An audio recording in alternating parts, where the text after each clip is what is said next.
Magandang araw mga kababayan, narito ang inyong weather update. Bago ang lahat, huwag kalimutang mag-like, mag-share, mag-subscribe at pindutin ang notification bell para lagi kayong updated sa ating mga balita. Patuloy pa rin ang pag-ihip ng malamig na northeast monsoon o amihan sa malaking bahagi ng Luzon. Ito ang hangin na nagmumula sa mainland Asia. Samantala, ang mainit na hangin mula sa Pacific Ocean na tinatawag na easterlies ay umiihip naman sa malaking bahagi ng Visayas at Mindanao. Ayon sa PAGASA, makikita sa latest satellite animation ang makakapal na ulap at malalakas na pag-ulan, particular na sa eastern at southern portions ng Mindanao. Base sa ulat, wala tayong namataang bagyo o low pressure area na makakaapekto sa bansa hanggang sa matapos ang weekend. At sa kalagayan ng panahon ngayon sa Luzon, malaking bahagi ng Luzon dahil sa epekto ng amihan. Magdadala ito ng maulap na panahon na may kasamang light hanggang moderate rains, lalo na sa Cagayan Valley, Cordillera Administrative Region, Aurora, Quezon, Bicol Region, Oriental Mindoro, Marinduque, Romblon.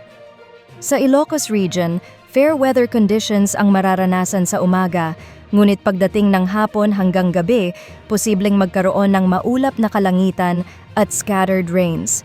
Sa Visayas at Mindanao, sa Palawan, Western Visayas at Negros Island Region, bahagyang maulap hanggang maulap na kalangitan ang mararanasan na may kasamang scattered rains and thunderstorms dulot ng easterlies.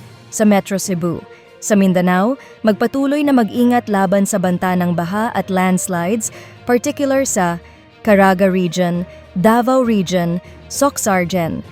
Posibleng umabot sa 100 millimeters ng ulan ang dami nito, lalo na sa mga probinsya ng Davao Oriental, Davao Occidental, Sarangani at South Cotabato. Sa kalagayan ng ating karagatan, maalon pa rin ang karagatan sa Northern at Central Luzon, kabilang ang silangang bahagi ng Quezon, Bicol Region, Eastern Visayas at Caraga Region. Ang taas ng alon ay maaaring umabot sa 2.5 hanggang 3.7 meters, kaya't delikado pa rin para sa maliliit na sasakyang pandagat.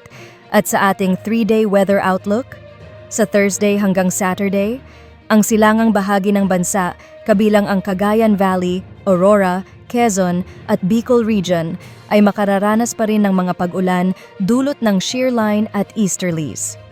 Sa Visayas at Mindanao, magpapatuloy ang scattered rains and thunderstorms.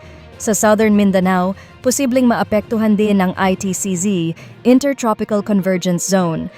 At yan ang ating weather update ngayong araw. Maraming salamat sa inyong pagsubaybay. Huwag kalimutang i-like, i-share, mag-subscribe at pindutin ang notification bell para lagi kayong updated sa ating mga weather updates. Stay safe, everyone!